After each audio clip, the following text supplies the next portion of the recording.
Hello, everybody, and welcome back to another episode of Overwatch Weekly. Before we get started, I just want to let you all know that there will not be an Overwatch Weekly video next week, but I have a video going out on Friday that will explain everything that's going on. There's a reason why, of course, but you will find out on Friday. Let's just jump into this. I have quite a few things to talk about, including two stories that are not specifically Overwatch related, but they do have an impact on Overwatch and the Overwatch League. So those will be the two stories at the very end. I'll let you know when we get to those in case you are not 100% interested in those. But of course, you can always check the description to see what they are beforehand. But with that out of the way, let us jump into the first story for this week. And usually I don't start with the Overwatch League, but I thought I would this week because this weekend, starting tomorrow, we have the Overwatch League Stage 2 playoffs, where the stage's top 8 teams compete in a seeded playoff bracket with $500,000 on the line. As I mentioned, it kicks off Thursday, May 9th. It'll kick off at 6 p.m. Pacific with the number 8 seeded Shanghai Dragons taking on the number 1 seeded San Francisco Shock. Immediately after that game is over, the number 7 seeded Hangzhou Spark will take on the number 2 seeded London Spitfire.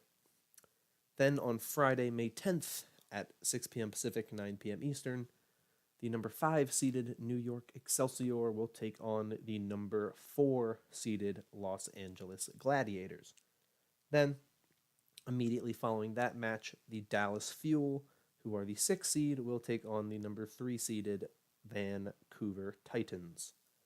Saturday, May 11th, you can catch the semifinals, the first one starting at noon Pacific, 3 p.m. Eastern, and immediately after that one ends will be the second semifinal. The first semifinals match will be on ABC, as well as Twitch and the Overwatch League website and Overwatch League app. If you would like to watch on ABC, I would highly recommend you do that. It's the same stream that you get, but it's on ABC. Which means if it gets more viewers, it's going to help the Overwatch League gain more sponsorship and get larger. And it's why I think you should. You can put the Twitch stream up on your computer, throw it off to the side, get your Twitch drops, get all your Overwatch League tokens. But if you can watch on ABC, I think it would be a great way to help the Overwatch League get bigger, get more recognition, and help them grow. The finals will be on Sunday, May 12th at 10 a.m. Pacific, 1 p.m. Eastern, and that will also be airing on Twitch, the Overwatch League website and app, and ABC. So I highly recommend, please watch it on ABC, as it helps out a lot with the league. They don't pay me to say this, obviously. I just think you should to help the league out and let the league grow. I'm hoping the New York Excelsior win, but we'll see what happens at the end of the whole thing. Speaking of Overwatch League, though, also next week, since I will not be doing an Overwatch Weekly, I figured I should talk about the AllStars event this year, which is taking place Wednesday, May 15th and Thursday, May 16th, both events kicking off at 6 p.m. Pacific, 9 p.m. Eastern. Wednesday, we'll open up with the Talent Takedown, which, if you don't know what that is, it is where Atlantic and Pacific Division coaches draft teams of Overwatch League casters and analysts for a 3-map set. Those 3 maps will involve 6v6 lockout elimination, escort and control, and players will help cast the match. Following that will be the Widowmaker 1v1 quarterfinals and semifinals, which is where top Widowmaker players from the Atlantic and Pacific divisions compete in a 1v1 headshots only elimination bracket. The quarterfinal and semifinal matches are first to 7 eliminations, while the finals are first to 9, but we'll get to the finals here in a little bit. The rules there: Widowmaker only, headshots only, no assault rifle fire, no capture point, but reveal enemies after 60 seconds. The final event for Wednesday is the All-Star Arcade, which features a whole group of events and little modes. So, The game modes that will be played, it is a 4-map set with a tiebreaker map if needed. So the first map will be Sibling Rivalry, which is 6v6, 3 Genjis and 3 Hanzos per team on Hanamura. Map 2 is Healers Never Die, which is 6v6, supports only, 1 hero limit on Nepal. Then there is Map 3, which is Terrible Damage, which is 6v6, damage heroes only, 1 hero limit on Hollywood. Map 4 is Keeping the Peace, which is 6v6 McCree only on Route 66. And the tiebreaker map is Thanks, but no tanks, 6v6, no tanks, 1 hero limit on Blizzard World. That is everything for you for Wednesday, May 15th. But Thursday, there is the Widowmaker 1v1 Finals, which obviously I mentioned is 1st to 9, and then the official All-Star Game, which is where All-Star teams from the Atlantic and Pacific divisions compete for bragging rights in an intense 1-to-4 map series with Overwatch League competitive game settings. All players on each team must play at least one map, and one All-Star coach per team will help manage rosters and strategy. So that is next week, Wednesday, May 15th, and Thursday, May 16th. I just want to make sure you all know, because I will not be making a video next week to remind you. So please, please, please, if you would like to check that out, it will be next week. I can also tell you the starters for the Atlantic and Pacific division. For the Pacific, the starting roster is Poco from the Philadelphia Fusion, Jay Jonak from the New York Excelsior, Pine from the New York Excelsior, Fusions from the Boston Uprising, Carpe from the Philadelphia Fusion, and Arc of the Washington Justice.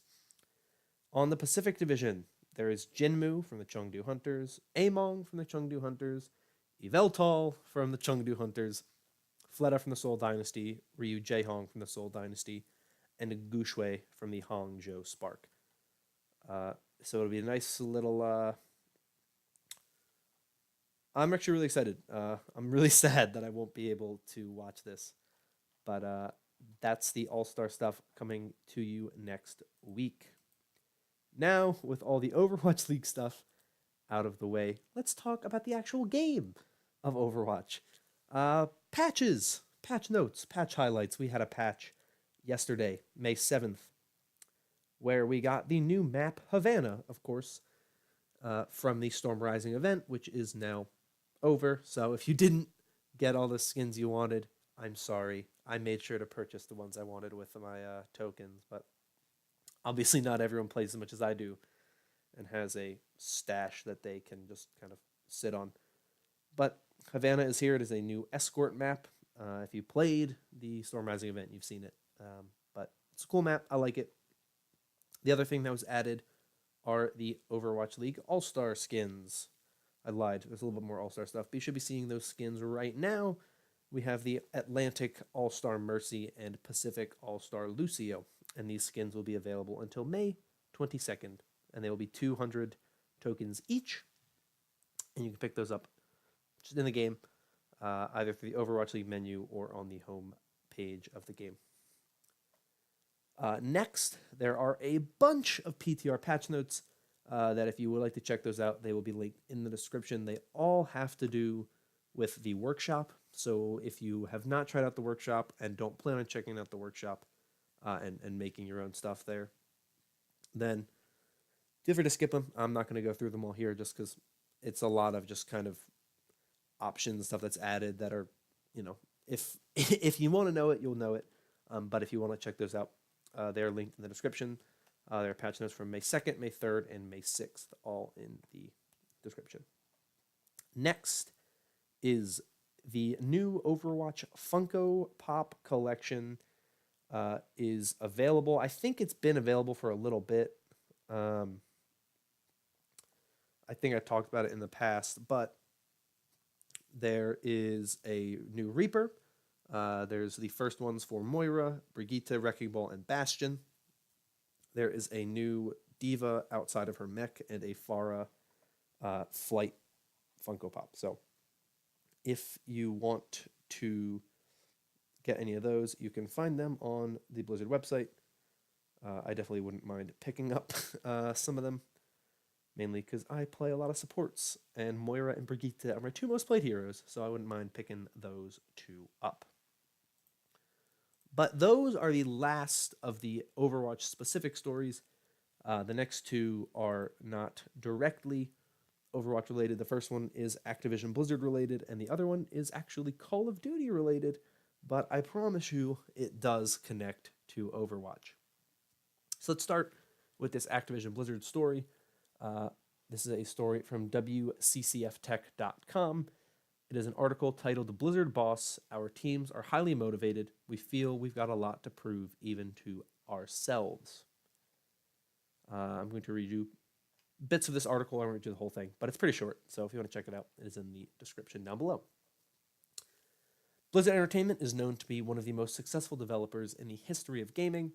That's why it was all the more impactful when parent company Activision Blizzard decided to cut 209 jobs, specifically among Blizzard teams. And I talked about this story back when it happened. However, these layoffs didn't impact the number of actual developers. In fact, J. Allen Brack, the president of Blizzard, confirmed during Activision Blizzard's Q1 2019 earnings call that developer headcount significantly increased since the last quarter. Brack also said that the development teams are highly motivated and they feel like they have a lot to prove to both themselves and Blizzard fans. With Brack's full statement being, quote, "This is an important topic for everyone, and it's super important to me personally. I said consistently that the Blizzard pipeline is larger and richer than ever before. It includes PC and console releases. It includes ongoing content for World of Warcraft, Overwatch, Hearthstone, and a couple of mobile initiatives. It is critical that all of these products meet the Blizzard quality that we're known for. We want to give the teams the space to really create excellence and release games at a better and more consistent pace." At least I assume that's what it says. The article says better and more consistent kids. And unless that is part of the English language that I don't know about, I believe that is just a little bit of a typo there. We're pretty impatient to get all of those content in front of the community, and it is a reason that we have significantly increased our developer headcount, as we talked about last quarter. Teams are highly motivated. We feel we've got a lot to prove, both to our players and to ourselves. And lastly, earlier, President and Chief Operating Officer of Activision Blizzard, Hollister Johnson, talked about announcing BlizzCon, and the show is returning November 1st and 2nd to the Anaheim Convention Center, and we are working really hard to make it a great event. End quote. We, of course, talked about BlizzCon, I believe, last week when we talked about the Overwatch World Cup. The article finishes with Blizzard has recently confirmed that they won't be attending Gamescom 2019 to focus on renewed game development efforts, and that most likely means that all of the reveals will be coming at BlizzCon. They also don't know if Blizzard will make any announcements at E3, but typically Blizzard does not have much of a presence at E3. Usually they kind of have like a little booth or something. An interesting one, in fact, is the fact that usually, like last year, they had the Overwatch Payload Tour, which you just kind of do stuff there. It's not like a huge deal or a huge thing, but I don't expect Blizzard to have much of a presence at BlizzCon. But Gamescom, them not going to Gamescom is a little surprising. Usually we got animated shorts around when BlizzCon, or around Gamescom, so maybe we'll get one at E3, or they'll just do another fan event and do one there. I don't know, but we'll see eventually. The final story, as I mentioned, has to do with Call of Duty, which is, of course, an Activision game. Activision Blizzard is one company, but most interestingly is what the story's about. Activision sells first 5 Call of Duty eSports League teams. This comes from Variety, if I didn't mention that already. But the first 5 teams for Activision's upcoming Call of Duty eSports League were revealed Thursday. I believe this is actually going back to the 2nd of May. Leading into Activision Blizzard's first quarter earnings call, the initial round of teams were introduced, with teams based in Atlanta, Georgia, Dallas, Texas, New York City, Paris, France, and Toronto, Canada. And those teams will be headed by Atlanta Esports Ventures, Envy Gaming Incorporated, Sterling VC, Contact Gaming LLC, and Overactive Media, respectively. If any of those sound familiar to you, well, I can tell you why. Atlanta Esports Venture is a joint venture between Cox Enterprises and Province Incorporated, and it is the organization currently running the Atlanta Reign. Envy is, of course, the owner and operator of Team Envy and the Dallas Fuel. Sterling VC is an early-stage technology, media, and sports fund backed by Sterling Equities, and it leads ownership for the New York Excelsior. Overactive Media is a global esports company that owns the Overwatch League Toronto Defiant, while Contact Gaming is the parent company of the Paris Eternal. This is a quote from Activision Blizzard CEO Bobby Kotick, or Kotick, I don't know how you pronounce his name, but he says, the upcoming launch of our new Call of Duty Esports League reaffirms our leadership role in the development of professional esports. And he followed by saying, we've already sold Call of Duty teams in Atlanta, Dallas, New York, Paris, and Toronto to existing Overwatch League team owners, and we will announce additional owners and markets later this year.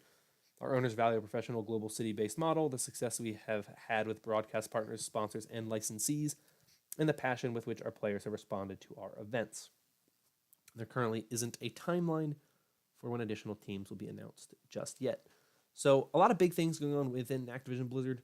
While they are doing some staff layoffs and shrinking in some departments, they are definitely looking to grow esports and definitely to bring in a ton of money in the esports scene. And this is pretty much the best way to go about that in terms of the short term and the long term. You have the Overwatch League, which has been incredibly successful. So now you move into doing the same thing for Call of Duty, another very established, very well-known video game and esport specifically. It's going to be very nice to see how the Overwatch League impacts this new Call of Duty League and how that impacts the Overwatch League, what kind of things they learn from each other, what kind of things they benefit from. Obviously, there's always the potential that people involved in the Overwatch League leave to go be involved in the Call of Duty League. I know Mr. X is someone who has a long history in Call of Duty, but I get the feeling that he is on the Overwatch League for a reason. But we will have to wait and see what happens over the course of the next year or so. This is really part of me really seeing that I don't see the Overwatch League expanding beyond the actual cities. They're going to move into the cities that they're in. So I don't see them expanding, adding any new teams anytime soon, just because I think at this point in time, Activision Blizzard and the whole esports venture will be focused on building up the Call of Duty one, so they're not going to try to get people to buy into the Overwatch League as much, because there's another league they're trying to build up. So it'll be interesting to see how all of this happens and how all of it plays off of each other and how all of it works out. But that is everything I have for you. If you enjoyed, consider liking and subscribing, as it does help out a bunch with the channel. But I am going to get out of here. I'll see you all in the next video. Obviously, I won't see you for an Overwatch Weekly next week, so hopefully nothing too big drops, but knowing me, something probably will happen next week. And it'll be, unfortunate. But until next time, I'm out of here. Thank you once again for watching. Bye-bye.